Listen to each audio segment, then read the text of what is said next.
G'day, listeners, and welcome back to the Keeper League for season 2020. It's been a short off season, really. I don't know. It seems like it could have gone a bit longer, but we're back behind the mics already, and I'm joined by my co-host Kays. How you going, mate? Good, man. That's probably because you managed to fit in about 10,000 hours of work on websites, breakout trackers, advertising, whatever the hell you name it. Did you spend any time in the country this off season, mate? A little bit of time. Yeah. I just went back to where my heart is, which is in Japan. It's actually just it's a beautiful place. I can highly recommend. Bit of golf in China too. A bit of golf in China. Yeah, so I've actually been all over the world really. But happy to be back. I was actually thinking on my drive to work today. I was like, when it was just a bit cool this morning because it's been so hot, and I thought, geez, I'm ready for that. Autumn weather to be back when you just get home, put the footy on, and ready to go. So I'm pretty excited now that we've got stuck into all of our kind of research, I suppose, for 2020, looking at all the teams, and bring it on. All right, for those who haven't listened to the podcast before, welcome. It's a new year, I guess, and there might be a few people who only discovered us over the off-season. But, we're the AFL Fantasy podcast that doesn't obsess over the superstars. We look at the lesser-knowns, the guys at the bottom of the barrel that might make a difference to your Keeper League when it comes to draft time. So I think we're going to get stuck into it straight away, Kays. This week we're looking at Adelaide, Brisbane and Carlton. So, yes. Do you want to give us your perhaps best 22 for Adelaide? We'll have a little bit of a chat about that, and then we'll get into some players that we've selected that might make a difference to our Keeper Leagues. Yeah, so I am putting together all the best 22s from our website this year. So if you're going to abuse someone, abuse me, not Hef. It's got nothing to do with him. But I'm going to start with the Crows' best 22. We'll start from the defence. I've gone Jake Kelly, Daniel Talia, Luke Brown, Rory Laird, Tom Doedee, Wayne Miller. On the wing, Brodie Smith, Rory Sloane and Paul Seedsman. In the guts, Riley O'Brien, Matt Crouch and Brad Crouch. Up forward, Chase Jones, Taylor Walker, Tom Lynch. Ben Keys in the forward pocket, Darcy Fogarty full forward, and Ned McHenry in the other forward pocket. And on the bench, Rory Atkins, Bryce Gibbs, Kyle Hartigan and Riley Knight. Yeah, look, it looks quite close to me. I noticed that you've got Ben Keys in there that everyone's kind of been commenting on it. No Shane McAdam, no Tyson Stengel. You thought Ben Keys was the way to go? Look, for me, for that kind of forward spot, and it's going to be tough because you don't know who's fit and what it's actually going to start like. But he's probably fighting with someone like Tyson Stengel and Lockie Murphy for that forward pocket role. Yeah, potentially even Jordan Gallucci. I'll talk about him a bit later on because I'm going to talk about him. But I just figure that he's got a few more strings to his bow. He did come second in the Crows time trial during the week, which is a good bit of vision for the he can run Footy Club.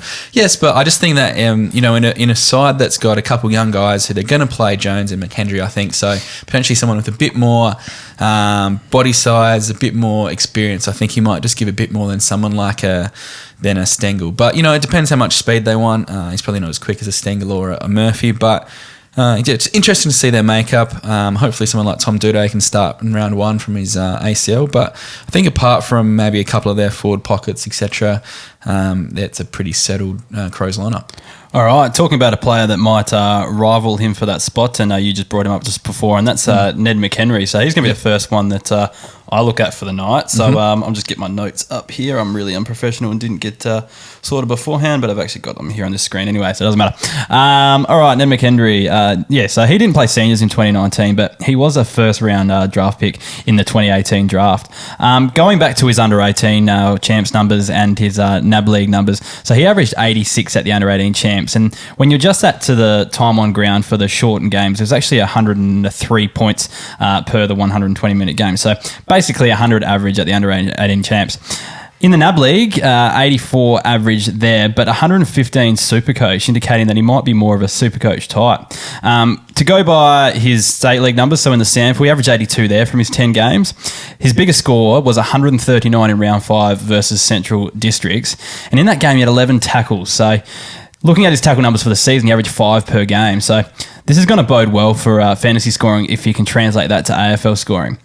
With the Crows supposedly promoting youth this year, I think he's got a real chance of playing. You've named him in your best 22. Yep. How do you think he'll go this year, Kays? I think from what he was putting together in the SNFL last year, and the Crows have obviously gone a completely different direction from what they were doing last year when they thought they were going to make the finals and do something, and then obviously they fell short. But they've got the new coach. There's obviously some kind of youth policy I think that they're going to implement this year with, it's almost been stated that guys like Jones and McKendry will get first crack. Hopefully that means that other guys who are a bit younger will get a chance too, whether it's Keys or Crocker they brought in, or McAdams and Stengels, who kind of came into the Crows outfit last year. I think there's just going to be a lot more desire for change, and potentially guys like Bryce Gibbs, Riley Knight to an extent, who's had a few cracks at it and probably hasn't necessarily cemented their spot in that best side. It's going to be a lot more of a season for youth. So I think it's one club that's quite excited to get around with. There's just a bit more of excitement in the air in Adelaide in terms of we're not sure what's going to happen with the Crows, and it hasn't been like that for a very, very long time with them. So I think if you're going to draft some of these young kids, I think Crows are a good team to look at to do that with. So there you go, Ned McHenry, the first one we've had a look at, and one to look at this year, especially if we can break into that side. Yeah. All right, I'll start off with Tom Doedee. So he missed basically all of last year with a knee. He did play the one game. He notched up 38 points from 27% time on ground, which was a good clip before it started. But looking back to 2018, which was basically where he played his first season of footy and where he started to shine, he averaged 72.5, going at 18 touches, 5 marks and 3 tackles a game, which is fantastic. Notched up 2 tons, 102 and 106. And 9 of his 20 games were he collected 20 plus touches, which is pretty good for a halfback, a taller halfback flanker. So his intercept game is key, and I think that's what the chance where he's going to get slot. That's the chance where he's going to get to slot straight back into that side. So you obviously lose someone like Alex Keith, who had a really good season last year for the Crows.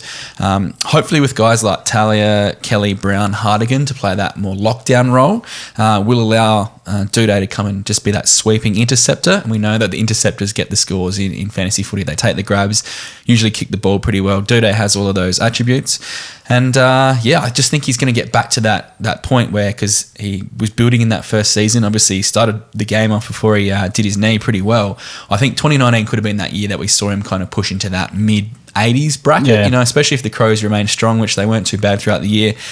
He's just got something about him. He's got that interceptability, and I think, for a guy who's a defender who might not have been picked up in drafts last year or might have been delisted on waiver wires, however you play your fantasy keeper leagues, I reckon he's one that's worth taking a punt on, especially if he's named and is playing in JLT. With Doedee, do you think there's going to be some sort of regression, missing a whole season? Could he go backwards? There's always that fear with guys coming off injury, and that's why you're probably not going to go at him, like a bull in a china shop. I think you do need to, make sure he's fit and going to play pre-season. If he's playing pre-season, you're probably pretty sure that he's had a decent pre-season.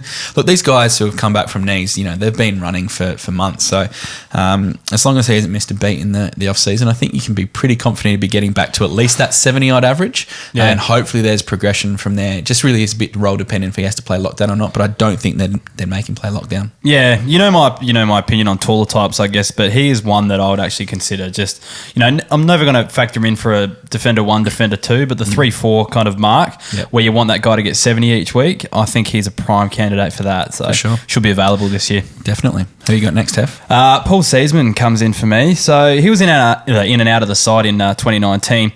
It's evident that Crows were aiming for speed in their last few rounds of the year.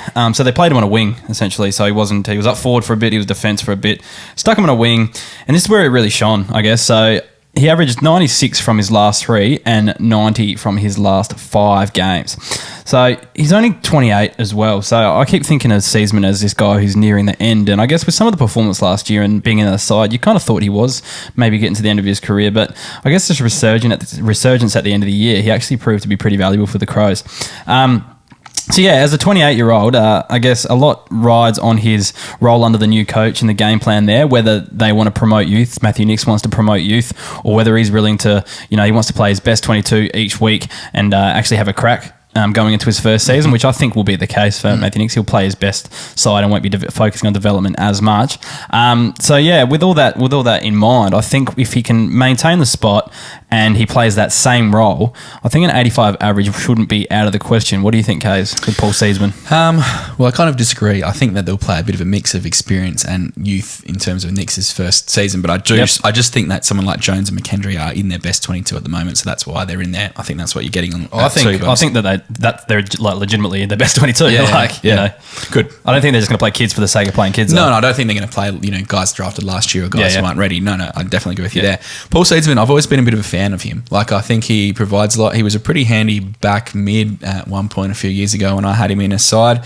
But you're right. I think what the Crows realised last year was that they needed that speed, and they hadn't had it for so long. And you kind of saw the resurgence of Brodie Smith as almost like a midfielder wingman, and then Seedsman stepped up to the wing and really started to deliver. And I think part of their game plan going forward is going to be using that speed again, and I think Smith and Seedsman will be driving a lot of ball forward, and they're going to be the key users coming out of half back in the wing. So I think that he's almost going to be one of those guys who, it's just going to be a lock for 80, 85, great M6, M7 if you're going that deep, and just someone who you can count on each week just to deliver a good 80 plus really.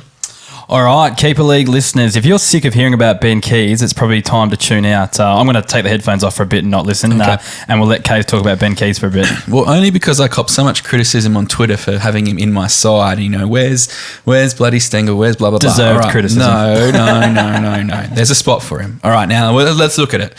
So the Crows have lost Ellis Yeoman, Greenwood, Douglas, Betts and Jenkins from their forward line. So you're kind of thinking that guys like Jones, McKendry, Fogarty will come in. Sure, no worries with that. But I think that guys like Ben Keys, Ben Crocker, who's arrived at the club, Lockie Murphy, and probably even Tyson Stengel to agree, all are around that same level. But as I said earlier, I think he can do a few extra things. Like, I think he can run through the middle if they need it. He just never got a real crack at the AFL level when he was at the Lions, and I think potentially when he was on the up last year in the twos, he just couldn't crack that Brisbane side, and that's fair enough. They were a really good side. Looking at his NEFL numbers, he notched up 8 tons. He had a PB of 135 and kicked 4 goals and scored 125 points. I think he came 4th best in the NEFL BOG Awards. So when you average 96 points, 20 touches, 5 marks, 3 tackles and 3 goals, I think that's a pretty good resume going into a pretty average forward line. So I just think he's one who can go forward. He's obviously got the goal kicking prowess. He's kicked a heap of goals in the NEFL last year. Pinch hit in the middle. I think as a forward in Ultimate Fantasy, whatever, he's worth a punt. An average of 96 in the NEFL. He wouldn't even be in the top 20 scorers in the NEFL with that, would he? That's all right. When you're basically the NEFL's leading goal kicker and the Crows need goal kickers, it just makes sense to me. I don't know about this one. Look, to be honest, I don't have really strong opinions on him. It's just that he's one of your boys. I'm completely off him now. So, well, surprise. Hey? We'll have to wait and see how he goes, I guess. Look, I can't see him playing straight away, but I can see him playing at some stage, obviously. So, again, wait and see how he goes. And look, if he looks like his best 22, what's his scoring history really like, though, Kays? In the AFL? It's quite average. Yeah, that's what I thought. Yeah. Not one for me, but look, if you're on Team Ks and want to get around this guy, jump on Team Ks. It's a winning team. It's have a look at him. No premierships, but Anyway, on to my next player. So I'm going to talk about Patrick Wilson. I'm sick of talking about this guy, but he's worth mentioning. So he's an absolute SANFL gun. He averaged 114 in SANFL last year, averaging 26 disposals a game. Played one game of AFL last year, and it was a disgrace. It was pretty dismal. It wasn't a disgrace. Oh, no. It was a disgrace of a game. I think, was it against Carlton where they got the Crows lost? Yeah. When their season was on the line. Yeah. That's right, yeah. So it was a bit of a disgrace. I don't know if his performance in particular was that bad, but he only scored 59, so it wasn't a superstar performance that we were kind of expecting. The thing with it as well, though, is he got the exact same role that he does in SANFL as he would have done for the Crows, I guess, in the AFL, and it just didn't turn into anything. But I do think he is the kind of guy that if you put some time into him and just let him play 4 or 5 games on the trot, he could work his way into the game. But that said, there's no certainty of getting a game in 2020, even with Cam Ellis-Yeoman and Hugh Greenwood gone, because the Crows are going to be blooding kids. We've talked about that or this podcast so far. And Wilson's 25, so I'm not sure where he sits. I guess the positive is he did win himself a new contract last year, so there must be some plan for him going forward. But that said, that was under Don Pike and not Matthew Nix, so we'll see how that pans out as well. For me, I reckon he's worth a late pick, like your last pick in the draft if he's still available, because if he can crack the side, he's going to be a valuable scorer. Well, he could be a valuable scorer if he replicates the Sandful form. I just don't see where it's going to come from. What do you think of him, Kays?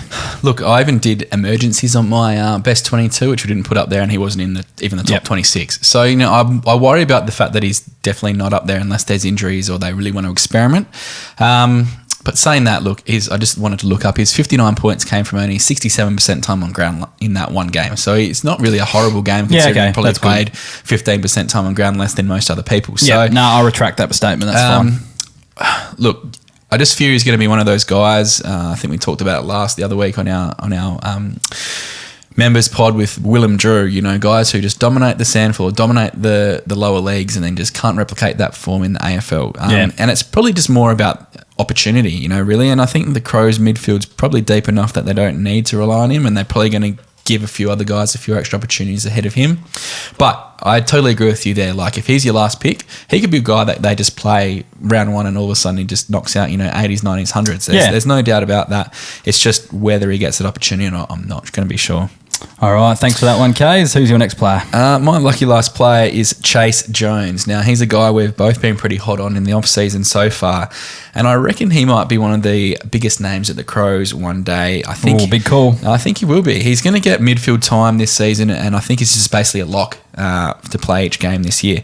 What's great about Chase Jones this year, fantasy-wise, is he's a forward. So definitely a guy you can always take a bit of a punt on extra because he's not that mid. He was a solo mid last year and it's a bit more risky. Now having forward status, I think you kind of bump him up your draft orders a bit more.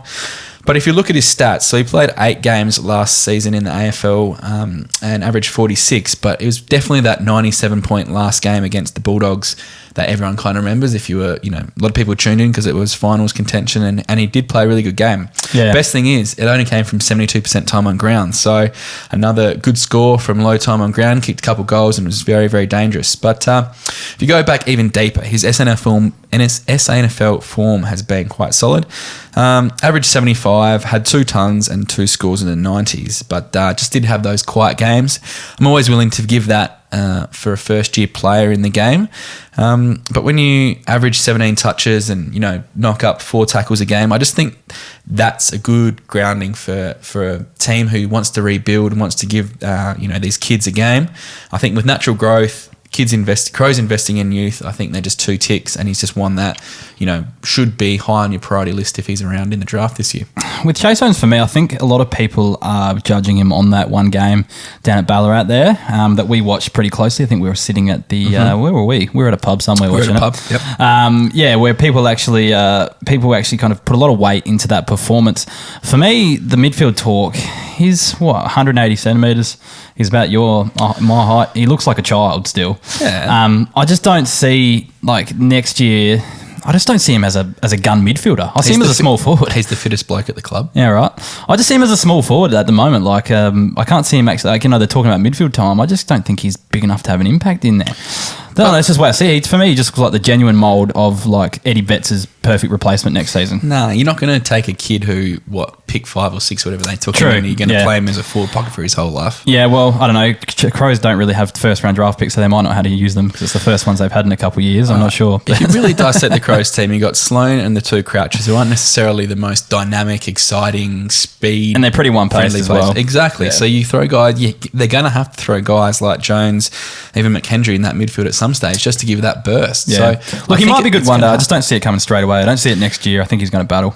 Oh, wait, it's only his second year, mate. It's going to be 2021. I know this is keeper leagues. This is keeper league. But I do think that. But I think there's a lot of people out there wanting that forward to kind of propel them next year. The thing is that there's been a lot of chat about him too. So he might go a lot higher than he probably should. Yeah. So just if you're doing your rankings and all that kind of thing, just make sure that you hold solid on where you actually think he's at and don't go too early. I think that would be my bit of advice.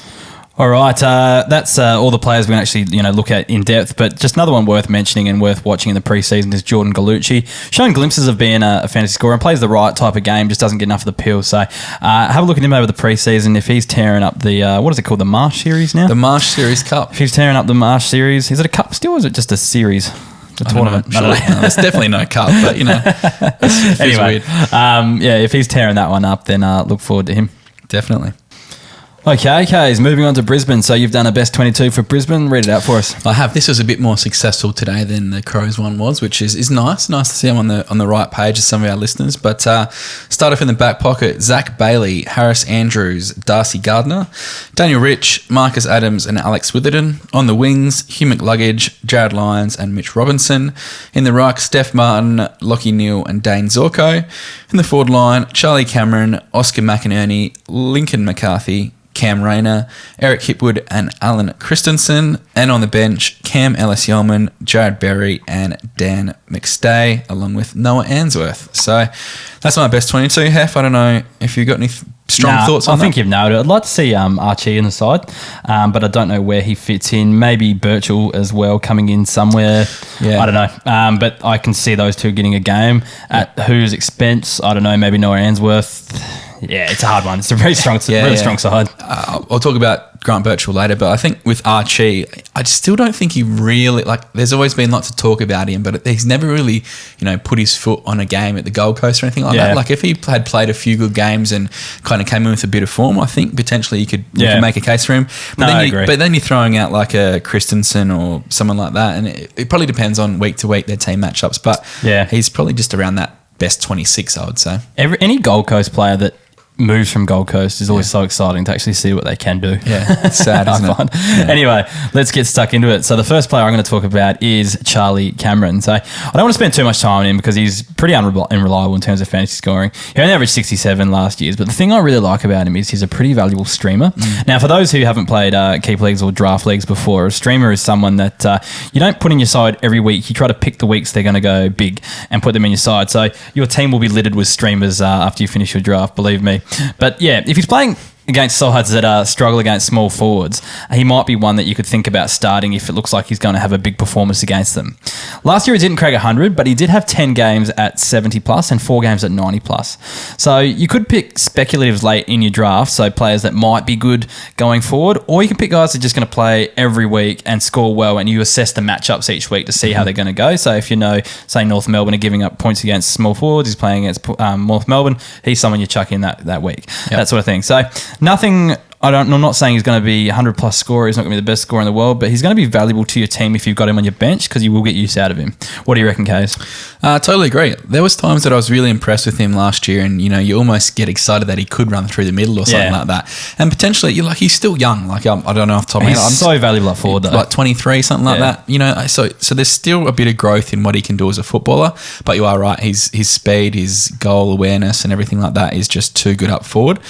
I totally agree with you, especially if you play leagues with waiver wires, etc. Like he's a great one to drop, pick up, because you do know, and like if he's going to play Gold Coast, if he's going to play, I don't know who else will be crap this year, North Melbourne, I don't know, whoever, St Kilda, Port Adelaide, Essendon, we don't have any fit players. Play guys like that those weeks when you think they're going to kick, if you think he's going to kick 4 goals, bring him into your side that week and see what he can do. I think there's a lot of excitement about him and definitely one you can cheer for as a team member, I reckon.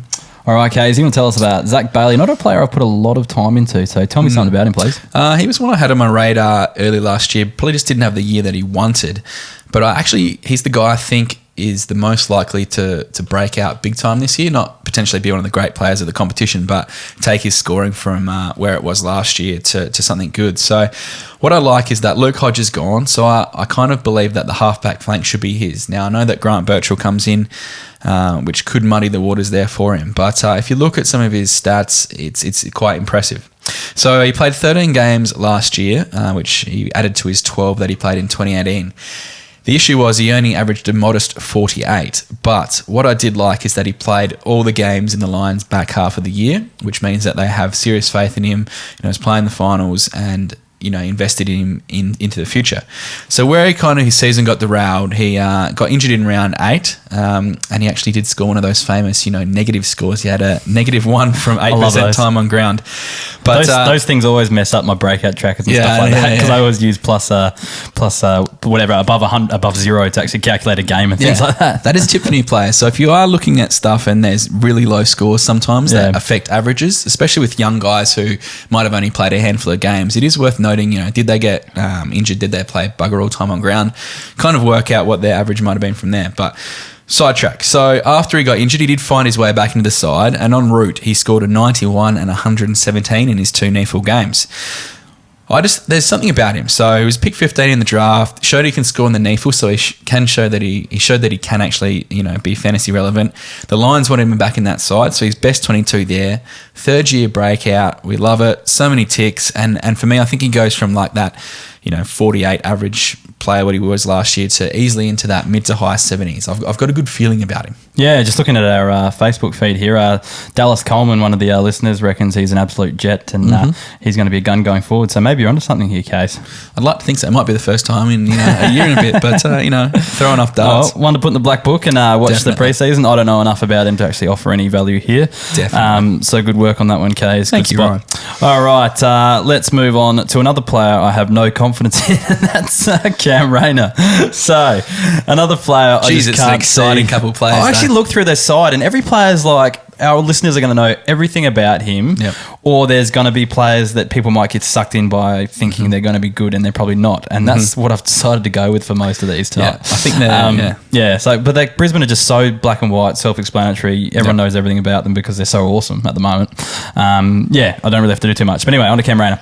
Another player I just can't see anything really happening for, not this year anyway. So he was a pick number 1, and I think a lot of people are going to get sucked in by that if you're not doing a whole heap of research into how he plays.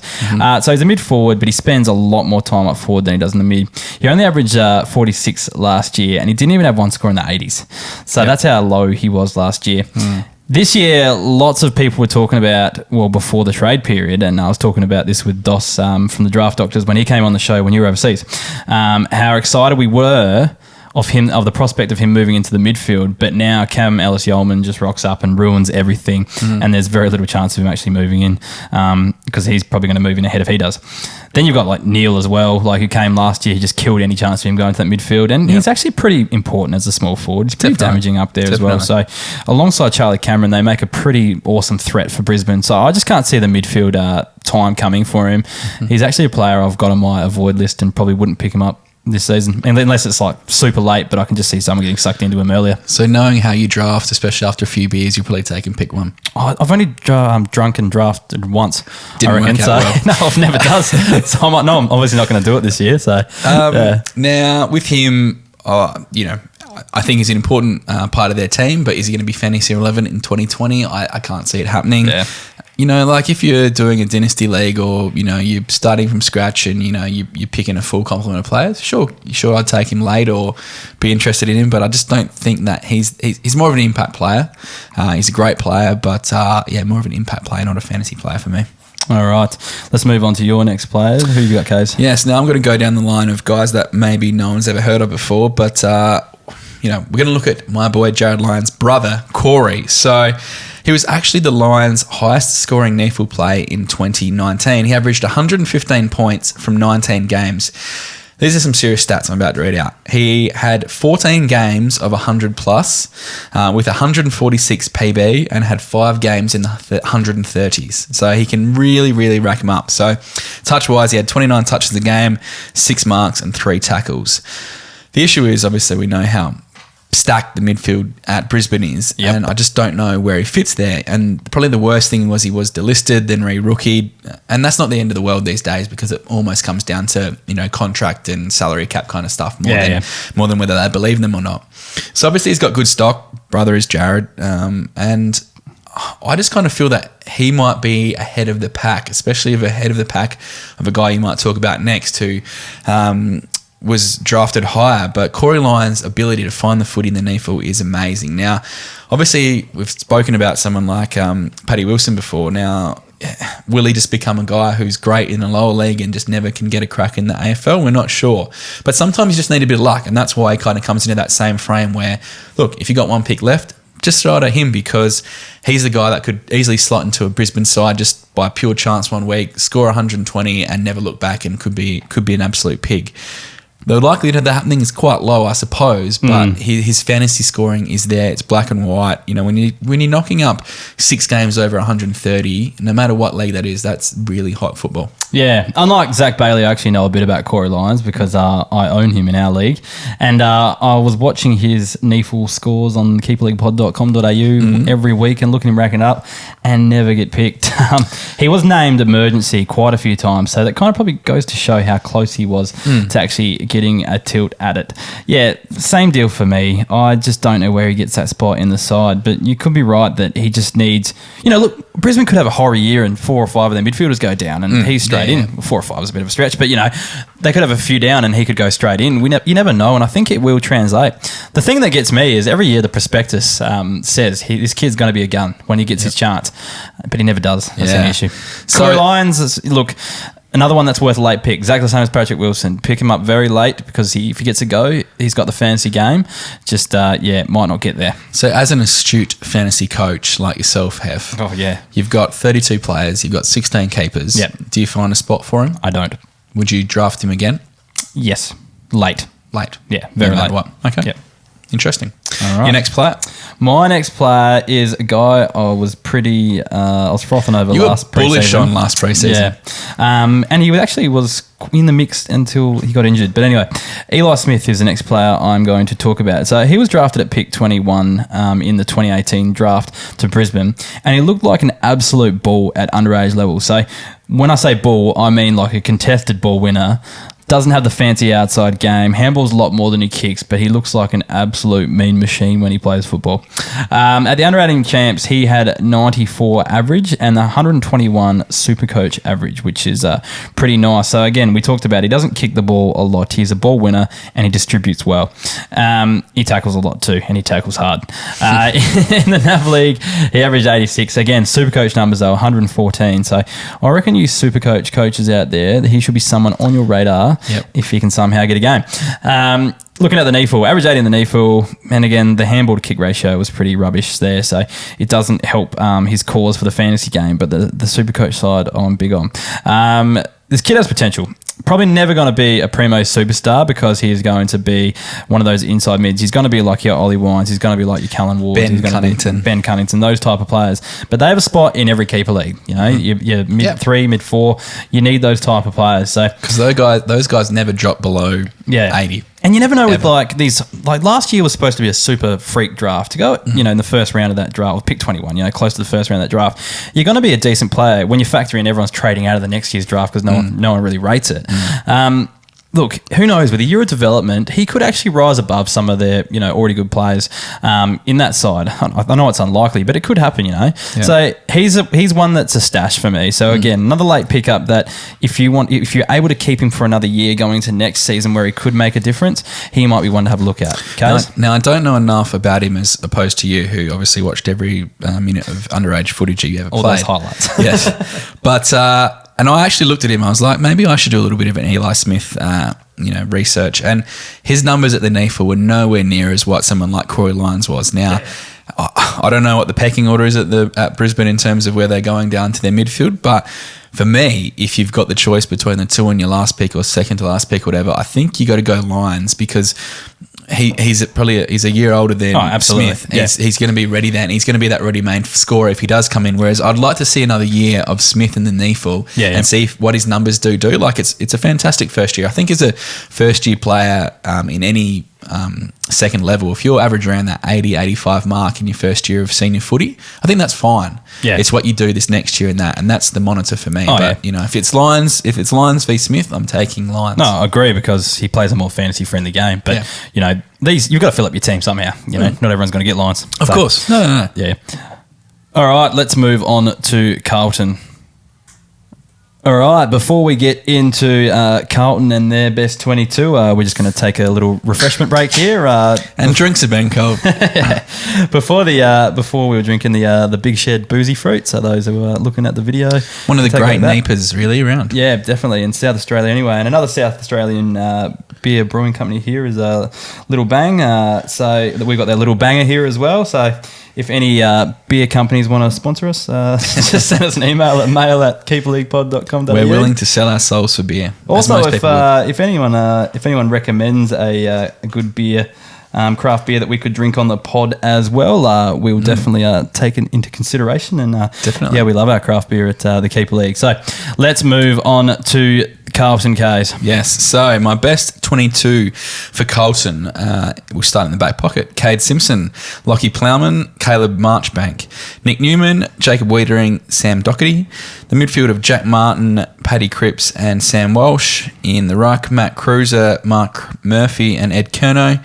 Forward line with Sam Petreski Seaton, Charlie Curnow, David Cunningham, Eddie Betts, Harry McKay and Mitch McGovern. And on the bench, Will Setterfield, Jack Nunes, Lima Jones and Zach Fisher. Oh, the only one I don't like who's not in there is Jack Silvani doesn't make the side. So that he was on my emergency list. Yeah, that scares me because I've got him in my list of players here that I want to talk about. So that's all right. We can differ. Look, everyone's different. Yeah, everyone's got different opinions. Yeah. So the thing with Carlton, and it was hard to peg, is they seem to have a lot of guys who are similar size, kind of stature, ability, game style. So, like on the emergencies, it was Jack Silvani, Paddy Dow, Lockie O'Brien and Levi Casbolt. Interesting with Carlton's best 22, what I'll talk about a bit later, but like with Harry Mackay having groin issues, Charlie Curnow has knee issues. If those guys go down, it could be, it could be another year of Levi Casbolt, who really dominated the back half of last year. And I like the sound of that. With he's going to be one that no one will be talking about. I don't even know if we're talking about him. That's how under the radar he is. But Carlton will be interesting to monitor about who's fit, especially their big guys, and how that affects their game. Because I feel with those guys out, it can kind of reshuffle that back line where Liam Jones plays, where Jacob Wiedering plays. So it's all a bit of a moving puzzle at the moment, the Carlton best 22, I think, with fitness. But look, on paper, I think that's a pretty decent side. Yeah, look, it's not probably going to do any damage come finals time, but in terms of improvement and development, they're on the right track, definitely. Yeah. New coach as well. David Teague had him on the right track at the end of last year. So, yeah, hopefully some fantasy scorers come out as a result. Kays, who's the first player you're going to look at? I'm going to look at the new guy to the club, Jack Nunes. So he's a bit of an interesting one for me. So if you go back in history, from 2015 to 2017, he was a steady 85 to 88 average defender, which made him just a complete lock in every side because you just need those guys week in, week out. The last two seasons, he got screwed around at the Saints and he kind of became a high half forward, a weird wingman, a tagger, just a genuine utility, and he just couldn't find his rhythm. So I'm hoping that a new club means a new Jack. So let's hope so. So looking at that, the Blues are keen to take him as a free agent. He left St Kilda and walked over to Carlton, which is fantastic. Comes down to crunch time for Nunes. So he's 26. So for me, this is do or die time in terms of your career, in terms of what you are as a fantasy footballer. So we're going to find out a lot about him in 2020, I feel. The plus, he never gets injured. He played 108 games in 5 years, and I think the only game he missed was last year when Carlton dropped him. St Kilda dropped him, sorry.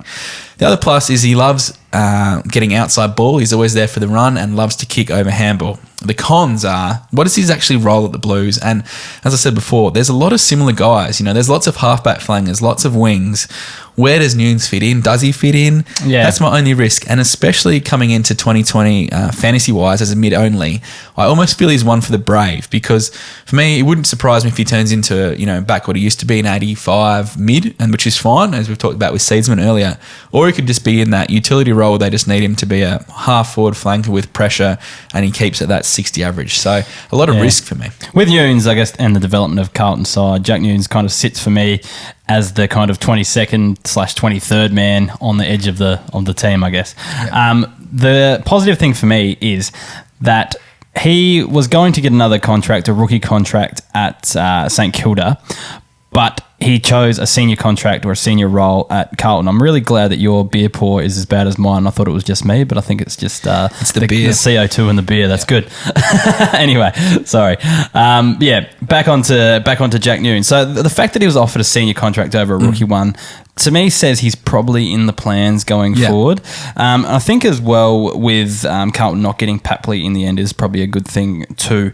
So I reckon there probably will be a spot. Where it is and whether it's fantasy relevant, I don't know, but he's right on the verge of breaking to this side, I think. He was always a leadership group kind of player at St Kilda too. So, those guys are always good coming across on the clubs because they bring experience and they bring some leadership. And, Carlton is still young, so they still do need some on-field leaders. So it's a real flip of the coin for me. Like, I just don't know where I'd place him in a draft. I don't know anything like that. I don't think I'd keep him. Nah, but you'd be looking around mid draft for him, and he could be one that ends up being an absolute jet of a pick or being a dud. I don't really have an insight until we see some preseason footy. All right, let's move on to my next player, another guy that I own, Liam Stocker. So interesting thing about him, I guess, is he gains back status this season, which makes sense because he played as a back pocket pretty much every game last year from his 5 games, and he averaged 45 in those 5 games, so not a great total there.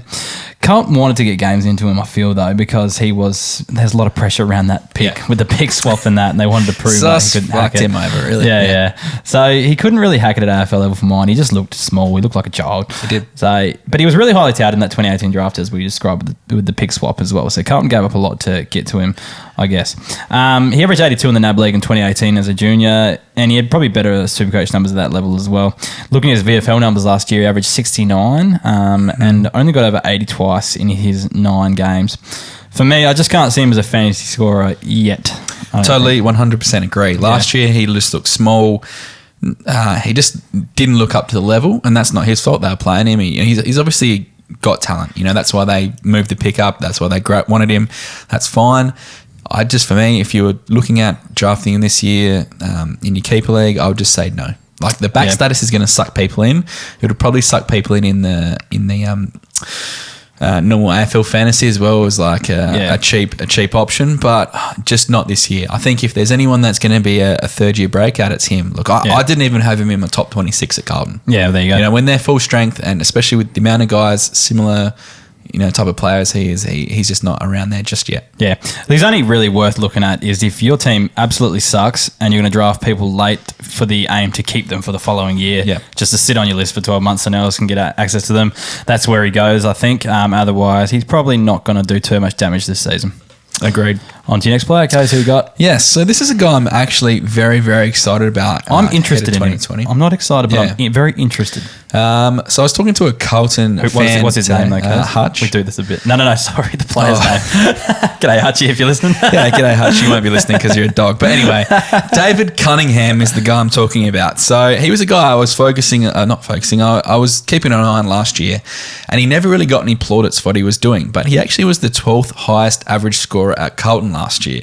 So he was building into his 4th season of footy before injury hit, just when it looked like he was on the precipice of, taking his game to the next level. Now, he's only played 25 games in 4 seasons, which isn't, great by any stretch of the imagination, but he did really impress me in patches last year watching the Carlton games. So he had 5 games above 70 and played that really handy half-forward flank role. He also had 7 games in a row, which were very, very solid before he got injured. What I do like is, he got injured, could have gone back, could have played VFL for the rest of the season. Blues put him in the, icebox and let him go. They got him back just for the round 23 game. So for me, I think that means that they want to take it to the next level, and he's in their plans for the future. So what we need to do with him is place him around the You've really fucking lost me. For the listeners at home, I'm typing shit. He's typing shit on the show, Doc, and now I've really lost my train of thought. Come on, mate. Take a second. Right now, we'll go back. So the Blues got him back for round 23. I think that's great because if you want to invest in a particular player, you're going to play them as much as you want. He's in that team. In round 23. He's good. So unfortunately, with his 2 VFL games that he played in the middle, he didn't really score very well. But I do like that they wanted to get him back in the side. As I've spoken about before, there's a plethora of half-forward flankers, wing, mid-types. But I think he's going to be a sleeper because people will be talking about your Stockers. People will be talking about your Paddy Dow's. They're not actually that important. He's a guy who's going to be fifth year in the system. Body's going to be ready. Would have been chomping at the bit for this season after a delayed year last year. I reckon he's ready to go. As a forward, I think he's a great sleeper option in all draft formats this year. I apologise to listeners there. I was typing dumb shit into the show doc, just giving Kay shit, and really stumped him. So sorry about that. But yeah, on to David Cunningham. I really like him. So the games that I watched of Carlton, which weren't a heap last year, he was actually very impressive. Yeah. And he always had that DPP status or forward or back status last year. I can't actually remember. It wasn't both. He was both, FB there. Yeah. Good. I'm on the right track. I am thinking about the right guy. But he did have a fair bit of midfield time in a few of those games I watched as well. So he actually ran through there and he scored okay. And I think from memory, when he didn't score okay, the points per minute numbers were actually quite good as well. So yeah, I think if he can play, he's a great forward mid pinch hitter for Carlton. He could be a decent scorer one day. Yeah. Another one to kind of hold on to, I think. Almost the sleeper of this pod. Oh, geez. I don't know if I go that far, but I can't think of a better one off the top of my head, so I'll let you have it. Thank you. Who's next? I've got Jack Silvani. Let me type some shit in this show. Do it. You can't put me off. All right, Jack Silvani. For me, he's pretty inconsistent, but he has some absolutely freakish skills. And for me, last year, he was one of Carlton's most improved players. He averaged 66, and this is his best season average. But looking at his last 10, he had an average of 69. Nice. And that almost at that 70 mark there. So he had a run of 7 games where he was 70 plus before, like towards the end of the season. So from round 15 to 21, he had a few hundreds in there, some 90s, and every game was basically above 70. So if you can kind of maintain that scoring, he definitely fits into that F3, F4 type of role. He's a genuine utility as well. Like he played the majority of the games I watched up forward, but he still has stints back, and he even had a few runs in the midfield and on the wing and stuff like that. And that was some of the games he went 100 plus in. He could definitely work his way into a solid F4, I think, this season, given a bit of I don't know, I guess game time put into him, a bit of consistency in his performances. I know you don't have him in his best 22, and I've talked about 2 blokes who aren't in your best 22, so I don't know how that stands for the overall credibility of the podcast. But fantastic. I guess in keeper leagues, you got to be picking guys who are just scraping the borderline anyway. So anyway, Jack Silvani for mine. If he can keep improving, F4 territory next year. Jack Silvani was in my best 26, so he would have got it call up late. Close. What about Liam Stocker? Was he anywhere near? No, he was not. Jack Silvani actually impressed me towards the back half of last year. Like, I thought he was just a useless wannabe full forward pocket kind of type. And then when he kind of got that run into the midfield on the wing, he was actually pretty impressive. Like, he did some fantastic things. So, for him not to be in the best 22, it might be a stretch. Like, he's one that I'm happy to argue with Blues fans. But I do like the way he tracked towards the end of last season. I think that how he was playing and the role he played was actually very conducive to fantasy scoring too. So if you're keen on Jack Silvani, I'm definitely not talking you out of him at all. Where would you take him in a draft? I'm not too sure. Late. Do you reckon that late? I reckon there'll be some fans. Mid-late. I think mid-late. But look, he could be one that just comes out of nowhere in terms of fantasy perspective. With Carlton's progression as well, it's just exciting to think about. Like, if they actually start winning a few more games and stuff, he could be the catalyst for that. One thing about Carlton and a side like that is, especially if you're playing waivers throughout the year, I think they're a great side to make sure that you're watching a lot of footy for and who's doing what, and maybe get ahead of the curve. Because if you can, someone like Jack Silvani may not go drafted, right? But he kind of comes out the block super hot, or, his role is changing week to week. I reckon, someone like him could be an okay, in-season pickup. That's what I'm trying to say. Yeah, I agree. All right, Kay, so who are you talking about next? Last and not least is Harry Mackay. I think it's Mackay. But for me, he has actually the best hands in the game apart from Aaron Norton. His marking is phenomenal, and there's no doubt in my mind he's going to be a future star of the comp. Speaking of his marking, he had 4 games where he had 10 plus marks last year. For basically a third-year player, it's fantastic ability that he has. The only issue is he only averaged 61.5, which is definitely underwhelming, and he can almost be his own worst enemy. So that happens when you're a key forward, and I know you don't really like key forwards, but like his Jekyll and Hyde stuff was ridiculous. So he had 128 points versus the Dogs. He also had a 3 versus North Melbourne, and that 3 was from like 80-something% time on ground. Yeah. So somewhere in the middle, he's that 60 average. That's the problem. Now, if Carlton get better, he's obviously going to improve too because the ball use will be better coming into him. He'll be able to, take a few more risks getting up the ground, etc. The issue for me, I spoke about it earlier, he's had a few groin issues this season, which is not great. He just started running this week, I saw on their Carlton's Twitter, which is great. But I'm always a bit sceptical about guys who haven't really had a proper preseason. So if he's only starting his preseason, the second, third week of January, that's not great. So he's one you need to keep an eye on. We've seen it especially with guys like Mitch McGovern last year. When they're not having a preseason, these big guys, they need that time into their body to get up and running. And especially with someone like McKay, Curnow the same, who's with his knee injury, they need to be mobile and versatile. That's their whole shtick. So I think you're just going to be patient for him. Like if I had him, I'd probably keep him. And if you are looking towards 2021 even, I know this is crazy to say before the start of 2020, but he's one I'd be very, very interested in. But on the flip side, I think you really have to start thinking about what Mitch McGovern and Levi Casbolt can do as well in the side if those two guys aren't up and running. Yeah, I think McGovern especially was nowhere near what he could have been. Even Curnow as well was probably just, often injured and in and out and just never at 100% ever. If McGovern and Curnow do get to 100%, I don't think it bodes well for Harry Mackay. No, I think they play three of them. Because they need the pinch hitting ruck as well. Yeah. And that's what McGovern can do. And McGovern can play back if they need, and that potentially solves some issues for them in their defence. But, I think I'm pretty keen on Mackay as I think him, Norton and Curnow, like the three guys you'd want if you're ever going to take punts on big key forwards. I think they're the three that you want because they have amazing marking ability. Their athletic ability is crazy, and I think they're just natural fantasy scorers. All right, enough about Mackay. Now I'm just checking, Kay. It says this player actually made your best 22. He made the bench. Did he scrape He into was the 22. last spot? He was 22.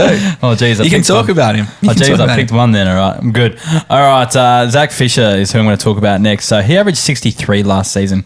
He had 69.5 the year before. So this season he started the year like an absolute house on fire. Do you remember how hot his preseason form was? Yeah, awesome. He went pick 3 in our draft. Yeah. Off the back of good JLT games. Yeah. I ended up trading Hamish Hartlett for him, I think. So I've got him in my side at the moment.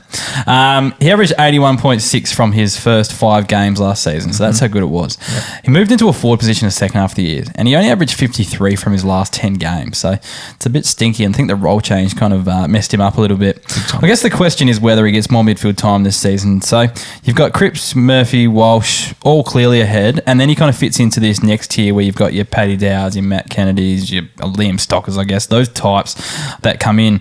Does Jack Martin come into the side and take that genuine mid-forward role and pushes him back into the midfield, or does he find it harder and does it hinder Fisher? What do you think? I think Jack Martin is the guy that runs through their midfield. Yeah. He's that explosive speed out the guts, even onto a wing. I don't think it really helps Zach Fisher at all, in my opinion, but I could be completely wrong. Yeah. I'm just thinking maybe he might play a bit more forward and then Fisher goes into that permanent forward role and then pushes someone like Kennedy out of the side because he was playing quite a bit up forward late in the season. I hate to tell you that Matt Kennedy was not in my top 26. No, I'm not surprised. Yeah. Don't worry, he's definitely not making my keeper list, don't you worry. All right, speaking of Matt Kennedy, though, he did make our worth mentioning list, just listed as a forward this year. If he can actually live up to that potential, he's always been hyped up. Yep. As a forward, he could be pretty handy. But he didn't kind of make our list here. Paddy Dow's another one that we talk about every year, I think. We've definitely talked about it a lot last year, and we're not going to talk about it again. But it is Paddy Dow's third year. So if you're going to get excited, this is the time to get excited. Matt Kennedy just needs to find some of that form that he showed when he was at GWS, and he had those few games where he just lit it up in the midfield, and he's come to Carlton and just struggled. So I'm not sure what's going on with him there. To be honest, I'd be happy to throw a late flyer at either of those two, just on the off chance that something clicks this year under the new coach. All right, that wraps up our team analyses. But let's just move on and talk about the Keeper League membership system that we've got going on. Just before we kind of spruik it, I guess, I just want to say a big thank you to anyone who bought a membership over the last week and a bit. We raised 600, and I say we, and I think our listeners raised $670 for bushfire relief. So every membership that we sold over that last week has been donated to the Red Cross Australia Bushfire via appeal. So hats off to you guys. Huge. Absolute legends. Just an awesome job, and I'm sure that money, it's not as big as some of the other fundraisers going around, but every little bit helps. So I'm glad that we kind of all of us put that together and did something good like that. Thank you very much, everyone. All right, but onto the membership. So this year, if you're only tuning in again this year and haven't listened to us for the last few months on the bits and pieces we put out, we've gotten rid of the Patreon system and we've brought in a membership to our website. So head to our keepleaguepod.com.au and have a look at some of your membership options. But it basically runs the same way. It's just that everything's hosted on our website now. So up so far, we've got the under 18 champs and the draftee state league numbers. We've got the reserve state league numbers. We launched the breakout tracker on Monday, and Kays, our website has been going off. It's some of the biggest numbers we've ever seen. I'm actually kind of a bit nervous to see whether it's going to hold or whether it's just going to blow up. So and a real tip of the cap to Hef there. That's all Hef. So a little bit of work if you do enjoy it, make sure you thank him. Don't thank me. No, I can't do this without you, mate. So you can definitely do this without me. I'm just the good-looking face to this pod. Anyway, so if you want to check out this stuff, there's links in the description. Click on those, have a look at the membership options, or just check out the website. But every week we like to thank our members. This year we're getting such an influx of... Case has just spilled his beer for those listening at home. Well, this year we're getting a huge influx of members, so we can't actually go through and read them all out at once. So we're just going to do 5 a week and kind of chip away at them. We'll boost the numbers of that if we need to later on in the year. But thank yous to Sam, Yui, Nicholas, McGawley, iChurch, Tom Pettigrew, and Russell Beasley, especially Russell there. I don't think we put out a tweet or anything like that without him liking it or commenting on it. Yeah, so he's a complete legend, Russ. Thanks to Russ for boosting those engagement numbers on our socials. So basically head to keepleaguepod.com.au, links in the description. You can check out our membership options, and really you're supporting the podcast by buying one. It's not about us being millionaires. We put everything back into we're a long way from millionaires. Just we put that in there. We put everything we make back into the podcast. We don't pocket any of it. It just makes the podcast better and allows us to do more things. So if you want to support the podcast, think about doing that, and cheers for that. Legends. Okay, before we move on to the listener tweets or the listener questions, because they're not always tweets anymore, but anyway, we just want to read through a podcast review. So thanks to Hot Wheels _AU. Is that the official Hot Wheels? Oh, I'd be surprised if it was, Kays, but... Never know. The team of Hot Wheels Australia may really love this podcast. Yeah, I'm sure. Anyway, one can only dream. He's written... I'll be happy to be sponsored by Hot Wheels Australia if you're listening. We'll take any sponsorship. Thank you. Anyway, let's have a listen to what he had to say. So he wrote, Hot Wheels wrote, required listening. The only regret you'll have is not listening to the pod earlier. So thanks for writing such a kind review there, Hot Wheels. And now we'll move on to the listener questions. Okay, moving on to the listener questions for this week. Our first one comes from @Henry Katz. So, what needs to happen for Witherden to bounce back? What chance do you give him to average over 85? Now, I might answer this one, Kays, if that's all right with you. Go for it. All right, so my thinking with Alex Witherden is Luke Hodge is gone, so that should help him. He kind of hindered his kick-out numbers last year. So Witherden was... one of my greatest Witherden moments is remembering that time in the preseason last year, he was going to kick, stopped, made sure he stepped outside of the goal square so his +3 counted. Now, this guy thinks about fantasy when he plays. He's a guy after our own hearts. Exactly. But when it comes to the actual proper season and not pre-season, I think he has to do what's best for the team. So Luke Hodge took quite a few kick-outs last year, probably because he's the slowest bloke on the team. He just was, and a good leg, just kind of quarterbacked them out from the goal square. So with him gone, it should help. Daniel Rich's late career rise has hurt him a bit, I think. So if Rich didn't have that season last year, we'd all be talking about Witherden like he's one of the best backs in the competition, I think. So that's hurt him a bit. And you're going to need Birchall to stay out of it. So you're going to need him to get injured or just not come into the side or not do much. That said, I think he should improve this year. I can definitely see him get back to those 80 score. I think just the fact that Luke Hodge is gone will help.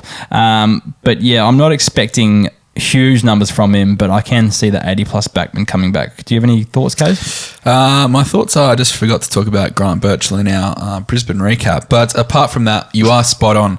So what happened was 2 years ago when Luke Hodge was there, it was Hodge and Witherden because Rich was really non-existent at that time. Then Rich came back and he took Witherden's spot, and Hodge, basically continue doing what he's doing. So this is the first year we just get the complete Rich Witherden situation, and his numbers should rise back to the fact that they're both the kick out takers now. Totally agree that Birchall's the biggest danger. I don't have him in the Brisbane best 22 purely because of fitness reasons, and I had some stats there that while his time on ground percentage to points was fantastic for Hawthorn last year, he's really only played 48 games in 5 years and 3 games in the last 2 seasons. So his body's going to have to be completely right before he really gets a crack in the Brisbane side. And I just don't know whether they brought him there just as kind of the cover or the type of role that Hodge was playing for them. But I think you could almost be confident in backing Witherden to get back to those 2018 numbers. I think that Hodge's departure is massive for him. But yeah, we just need Grant Birchall to stay injured. All right, and don't worry about Grant Birchall, mate. We'll go back and record that at the end of their podcast. So no, we won't. It's done. Are you sure? Yeah, it's fine. I basically said it all then. I'm very efficient. All right. Next question. Let me get this show back on the road. At James Plays FS. Brodie Smith feels like someone I should be selling high on, but I'm in the premiership window, so I'll probably end up keeping him. What are your thoughts? All right, with Brodie Smith. So if Crows persist with that leg speed that they wanted at the end of last season with carried over with Matthew Nicks, he should be close to a premier defender this year, I think. So yeah, being named as a defender despite playing wing for the end of the year is a huge bonus. He averaged 93.4 in the last 10 games and 97 from his last 5. So look, yes, he probably is someone that may not maintain these scoring heights, but he's not that old, is he, Kays? He's only late 20s, mid to late 20s.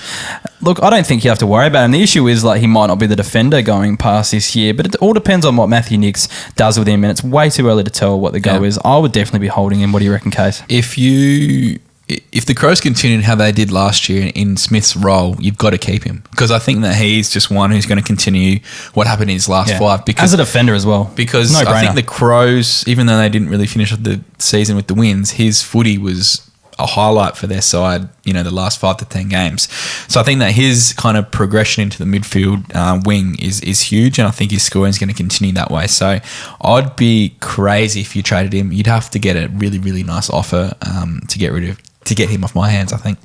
All right, next question from @TimeMiller. Kay, I'm going to ask you this one. Is Wiedering going to start being less crap? That's a bit tough, because I'm actually a bit of a Wiedering believer, believe it or not. His role and his fantasy scoring is completely role dependent. So the last year or two, he's just been getting these lockdown roles. And what I just don't understand is why Carlton would invest pick 1 on a guy they're just going to play at fullback. It makes no sense. So for me, he's actually a fantastic player and fantasy scorer if he gets that interceptor role. It really just comes down to Carlton's back setup, and it even affects with Kerno and Mackay at the moment, because I think if Carlton can have a settled back line with Marchbank, Plowman, Jones, Casbolt even, I think if Wiedering can play that like 3rd or 4th tall or 4th defender, 4th main defender, and just come across, intercept, take clunks, use the ball well, he's a great kick. I reckon he can actually improve his numbers, but there's just no, definitive answer whether that's going to happen or not, especially with what's happening with their injuries. So it's tough. I just can't get a proper feel on it, because I do believe he's a fantasy player. He just has never been able to give the opportunity to do it. I don't think there's too many centre-half backs or tall defenders that you don't think can be a fantasy player. You love quite a few of them, Kay. But he's actually not a centre-half back. But he is. He's like a half-back. So he could be what Tom Duday does, but Carlton's backline don't allow him to do it. Yeah, he'll be 70 at best. That's if everything goes to plan. It's not worth the risk for me. But defenders are really, really hard positions to get good players in, and consistent players. And the thing is, if he could just actually become a half-back flanker for Carlton and they just take all that responsibility off him, I would back him in to be close to an 80 defender. It's just that how their list is and how they play, they just don't let him do that. All right, let's not get stuck up on the key defender debate, but I'm going to ask you another question, Kate. Yes. And this one comes from @17Dotty7. Shout out to Dotty, he's always around on the socials too. Love to hear your thoughts on Tom Cutler. What role do you think he may play with the Dons this year? Well, Dotty, I hate to disappoint you on a Wednesday, but you'll have to wait until next week's pod. So, that's harsh, mate. No, I've got high hopes of Tom Cutler, but I'm going to dissect him in the Essendon preview next week. All right, we're going to talk about Essendon in detail AFL next week, so he'll feature in that. Another friend of the pod, Hef, is R-Brian19, the weapon himself. His question is it finally Jared Berry time, or does the arrival of Ellis Yeoman hurt his midfield time? Look, I think he'll improve again, but I'm just not sure how far he'll go. I think if he gets that 90 mark, like around that mark, I don't think that's out of the question. But it's just hard to see where he goes behind Neil, Zorko, Lyons, McCluggage, all those type of players. Where the growth comes from, I think. It's a bit hard with that midfield so strong at the moment. Sorry, you go. I'm keen. Okay. So, he's won his time trial at Brisbane. You love time trials. I love this shit, man. This is the way the hype comes in. This is why I'm so excited. Like, all these idols coming out now. Like, someone's fit as fuck. You know, like Jared Berry's looking like an absolute behemoth. Like, but mainly why I'm excited. I don't think Dane Swan ever got anywhere near winning a time trial, and he was the best fantasy player ever. Yeah, whatever. Anyway, what I like about Jared Berry in 2020. Remember last season he went with glandular fever, I think it was. Yeah. So his pre-season was hindered because couldn't train to the full extent. He's fit, he's flying, he's winning time trials. I think naturally he's going to take the next step. And whether you like it or not, guys like Zorko are getting towards the end of their careers. You know, like there's a few guys who are on the way out. I think he's actually going to be a really great fantasy player, and I can't see a reason why it won't be this year. I think so. Oh, I think so too. I just think Zorko's still got another good year or two in him. No doubt. Neil's a superstar, that sort of stuff. So that's going to hinder him. As well with Cam Ellis Yeoman, he definitely would have been better if he didn't come to the side, I think, because it just adds more pressure, I think, as well. It's not like he was the best Crows player. No, definitely ever not. Either. But You know, like, it's it's just not like he's amazing. No, like, it's just the talk that Berry Chris is well Fagan is very keen to play him by the sounds. But I don't think it's going to be at the extent of someone like Jared Berry. I think it's just spreads the numbers out more. That's all. Anyway, disagree. Monitor the preseason and just see where all of those players are playing and what roles they're doing. I think that's the best advice we can probably give. That's fair enough. Next question, Dingo Boyo. Would like to know your thoughts on Jacob Allison. Great size defensive inside mid, but no opportunity so far. Look, with Jacob Allison, a year ago I would have said no, just going by his NEFL numbers. He couldn't even score there. Therefore, if you can't score in the NEFL, you can't score anywhere. Yep. But they definitely improved this year. So he averaged 92.4 in the NEFL this season, had 25 disposals per game, 18 kicks, 7 handballs. It's a really good ratio for fantasy. Just the same deal with pretty much every Brisbane player, though. I just don't see where he gets in the side. He's 22 this year, so he's probably still one to monitor. And probably one that you'd pick up if you do like a rookie list like we do, where you can keep them for an extra year if you draft them right at the very end. Yep. That he'd be a great stash for that, I think, or just aim really late to get him. But I just can't see right now where he gets in the side due to just genuine job security and that sort of stuff with the Brisbane midfield. Brisbane team, sorry. Yeah, Brisbane best 22. Like, guys like Brandon Starcevich who have been hyped up on AFL websites, like Grant Birchall, Cedric Cox, Callum Archie, like these are the guys that aren't even getting in my version of their best 22. And then you keep going down the list of Smith, Lyons, Allison, like there's so many. They've actually got so much depth in that side, it's ridiculous. So he's one of those guys that you take the punt on and it might pay off if he gets a chance, but it might not. So really tough one to gauge, but if you like him, keep the faith. I always say that. If you do have a feeling, back yourself in. All right, from Facebook now. So Simon Moore, he asked the top 5 draftees that you'd want to keep in your keeper league side, ? Yes, so we did do a draftee pod late last year. So we basically just in that, we'll just explain that. So that was members only. We went through the top 20 fantasy draftees that were taken. So we didn't look at the draft order. We thought who would be the best fantasy scorers in future going forward. So Kaz, continue. So taking that into account where we ranked them late last year and kind of the hype that's been spread around the AFL circles this year, I think the 5 guys I'd be looking to take this year, even though it's a keeper league and we're looking towards the future, I think guys, they still need to have some kind of impact this year or will explode the year after. So I think Matt Rowe's a no-brainer for Gold Coast, pick number 1, Fantasy Jet. There seems to be lots of talk about both Dylan Stephens and Will Gould playing at Sydney, especially Gould off like a half-back flank back pocket. So he's one I'm quite strong on, especially because he's a backman. Dylan Stephens, I've always liked the class of him. I like guys who play league footy as juniors. Dylan Stephens was a pretty good SANFL player last season, so always going with him. Caleb Sarong, I think, will get plenty of opportunity at Fremantle. Yep. Also has some good... And Fantasy Jet. Correct. And lastly, I think Tom Green. He's also got some fantastic underage and NEFL numbers, and then got drafted to GWS, which is a bit of a pain in the ass because they were going to be strong again. But if you look at his pure numbers and the fact that they played him in their NEFL side last year and he actually scored decently, he's one that I'd like to get a piece of. I'll give you the top 5 players that we picked in that podcast. So you can have the top 5 if you want. If you want 6 through to 20, you're gonna have to sign up for a membership and have a listen to it. But I'll give you the top 5. Everyone knows about him anyway, so it doesn't matter. So for me, is Rao is going to be the best fantasy scorer, I think. Then Devon Robertson, Caleb Sarong. After that, for me, Trent Rivers, and then Noah Anderson would be my top 5. And they're the top 5 that we chose in that podcast. Interesting. Yeah. All right, at Destroyer, in a dynasty league where you can keep everyone, what value does pick one have?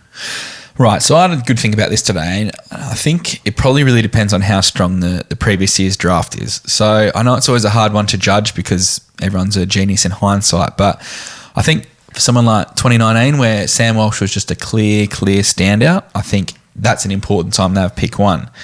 But on the flip side, if you waited a few picks or you managed to bundle up pick 4 and 5 for pick one, you could have got, Rosie, Dersmar, Haitley, these kind of guys who all proved their fantasy worth last year. So this year, I'm not so sure. I think that apart from Rao, even Anderson, lots of the hype kids went to... Apart from Rao and Anderson, lots of the really strong, the hyped kids in terms of fantasy, which we talk about on that pod that you just alluded to, they went to strong clubs, so they won't get the opportunity straight away. So for me, I think in a normal keeper league, it always comes down to your depth of knowledge. So there's always gems to be found. So in a dynasty league, I don't think not having pick 1 or even pick 1 to 5 is like the death of your side. I think it's about how much research you go into, using resources like we've got with the under 18 scores. You can see guys like, I don't know, Dylan Stevens or Will Gould, who we talk about, who, put up good numbers in SANFL, which is fantastic. So it might not be the end of it if you don't get pick 1. In a dynasty league, I don't think pick 1's the end, be all and end all, but I think knowing your draft pool is most important. Jeez, I thought you were going to go on like a politician there and just not actually answer the question and just beat around the bush with like waffle information and stuff there. But you answered in the end, so it was good. For me, if you're in a dynasty league where you can keep anyone you want, that means the draft pool is going to have nothing in it. Pick 1 is the most important thing in that league, apart from maybe making a few good trades. So no, I think it's very important, especially in a year like this where your draftees aren't very good. You've only got Matt Rowell, really, who's the absolute standout. This year, pick 1 has tremendous value. No. You don't reckon? No, because it's just like any AFL draft, people would...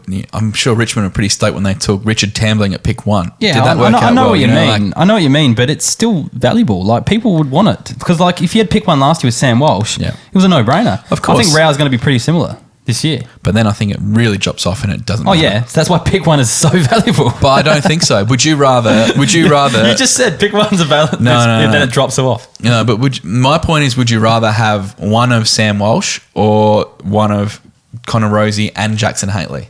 Yeah, last year, sure, but I don't think he's asking that. I think he's in this year. Yeah, I know, but I still think that you could, yes, you might miss out on Rao, but I think if you could somehow get Sarong and Stevens or Sarong and Green in a dynasty league, you might end up coming out on top, because if you're looking about it, you probably get Rao and some other guy, pick 15, I just think this year 18. Rao's streets ahead. But anyway, we'll move on.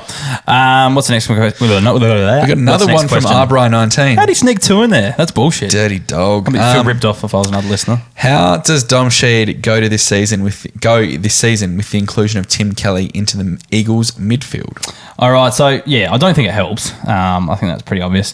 So he already battles when West Coast midfield is at full strength. Kelly, on the positive, I guess, should spend a bit more time up forward.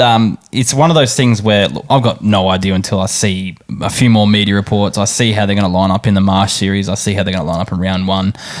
It's a bit hard, but I just don't think it's super positive straight away. What do you reckon? Agreed. I think Dom Sheed might even become a really, really good half-forward flanker kind of thing. Yeah, perhaps. Won't be averaging 100 plus though. No, he's definitely going to be hurting until something happens to that West Coast side where he can get more chance. But I think Kelly is bad news for Sheed. You could even see last year as a bit of a flash in the pan, because if you look at his numbers before that, they're not great either. So he's always been very unreliable. Yeah. Next question, Nick James. Oh, sorry. Except if you're relying on him to kick a set shot in front of goal in the grand final. But from the Sausage. anyway, sorry, move on. Nick James, which of these backs should I delist to free up some room before the draft? He's looking at delisting 1, maybe 2. The players are Blake Hardwick, Braden Maynard, Grant Birchall, Jack Scrimshaw, Mason Redman, and Zach Tui. I'd go Birchall and Tui, just age factor. The rest have kind of more upside going forward. I think Maynard's the lock, probably Redman as well. I think they're really good. Scrimshaw shows a bit for me. I'm a bit of a fan. Birchall is just so unreliable. You're just going to get him late in a draft anyway. And even Tui, his year last year was pretty average. I'm not sure if he's still best 22. Tui? Yeah. We'll have to wait and see for your best 22s, mate. Yeah, that's a good point. And I don't even know if he's in there. And Blake Hardwick, I thought he actually put together a pretty solid year, and his ceiling was his floor was very high. Like, he never really had a bad game. So they're always good as backman. Mr. Stew Star, Oscar Allen, how close is he to a breakout year? Well, I think the kid can play. And, he could break out in real football, sure. But just not sure where he sits in terms of fantasy. Now, everyone knows I'm weary of the key position type players. And you need Kennedy. Record. You need Kennedy just to become completely done. Or he starts sharing the ruckload. So they start playing Nick Nat and Oscar Allen, and he kind of takes those taps and gets a few more there. But I just don't see that as a viable way of maintaining his scoring either. Look, monitor both situations. See how Kennedy goes. If he does a injury, a few weeks out from the season, he's going to miss the start of the year, or it looks like he might be doing a bit more rucking, maybe consider. But I wouldn't. He's not one who's high on my list. For me, he's a great player to watch. I think this is going to end up being like a Tom Hawkins or something like that in terms of fantasy perspective. Yeah. Like, we'll kick a few bags, do a few good things, but he's not going to be a rosterable player each year, I don't think, going forward. All right, Kay's last question of the night. What is it? It is from @ZachDaddy6. Does Hugh McLuggage take his game to the next level this year, or is he destined to be a 90s wingman? Yeah, look, a mid-90s wingman is where I see him at. Just for the time being, he'd need to add that inside game for me, and that's taken up by Neil Zorko and Lyons. I just don't see how he's getting in there. What do you reckon? Totally agree. And that's not his role. Like, he's basically the competition's best wingman. Yeah. So why would the Lions put him in the midfield for fantasy reasons? He's a great wingman. He's going to score that each week in, week out. I think, you just got to be happy with these guys sometimes. Yep. And I think that he's your absolute primo mid-3. You know what I mean? Like, your third, you can have one of the best tier 3 midfielders in 3 or 4. He's going to be that for forever. Yep, for sure. All right, Kays, that wraps up the podcast. That was a big one, wasn't it? Yeah, I think looking at the time, I've got to cut it up, but we've gone about an hour and a half here, so we'll see how we go. Anyway, to wrap it up, check out all of our socials. So we're on Facebook, Instagram, Twitter, YouTube, everywhere we're on, basically. We've got content coming up on all of those. At Keeper League Pod at all of those, except for YouTube. Just search us up and you'll find the Keeper League there. I'll put all the links in the description as well for you guys to have easy access to. But that's the first podcast for the year done and dusted, and 3 teams done. Feels good. Yeah. Who we got next week? We've got Collingwood, Essendon and Fremantle. So, let's look forward to those. Lots of Keeper League gems to come, and hopefully we can find some bargains for you.